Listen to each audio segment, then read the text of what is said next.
Hey everybody, KC here. So listen, from time to time, I've gotten criticism from people in the morning newsbeat community about the fact that I say I'm perfectly happy to read books on either my Kindle or my iPad, as opposed to reading, an actual physical book.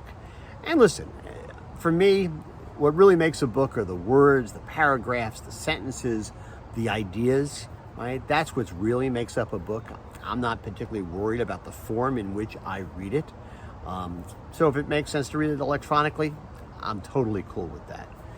But that said, I do love physical books. Always have. There's something about holding it in your hand.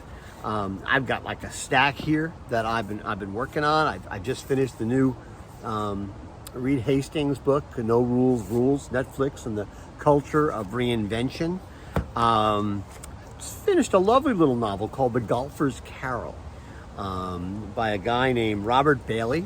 And this is sort of Tin Cup meets Field of Dreams meets It's a Wonderful Life. And it's really, it's a really sweet story. I think it's really timely. And here's really good news. I think I'm going to be interviewing Robert Bailey this week, and he'll be making a guest Zoom appearance on Morning Newsbeat's Offbeat column on Friday. So that's kind of cool. I've got the new Jack Reacher that I'm really looking forward to. And but I think the first one I'm going to get to is the new Michael Connelly, The Law of Innocence. It's a Lincoln lawyer book. I'm really excited about this. And these are great, right? And I love holding them in my hand. I love paging through them. I even love the smell of a book, right?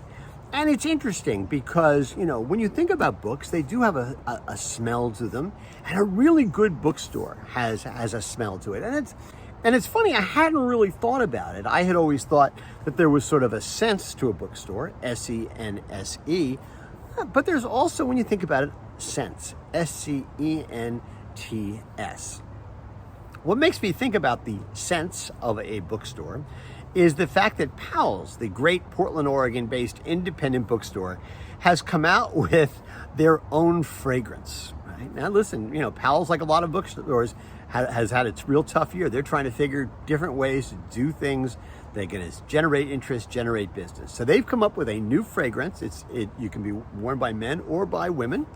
It's called Powell's by Powell's.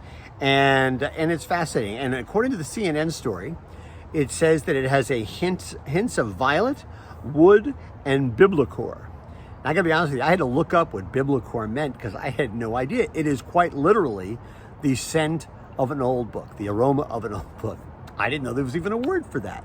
And basically, they said, we're gonna come out with, because we think you should smell like our bookstore does.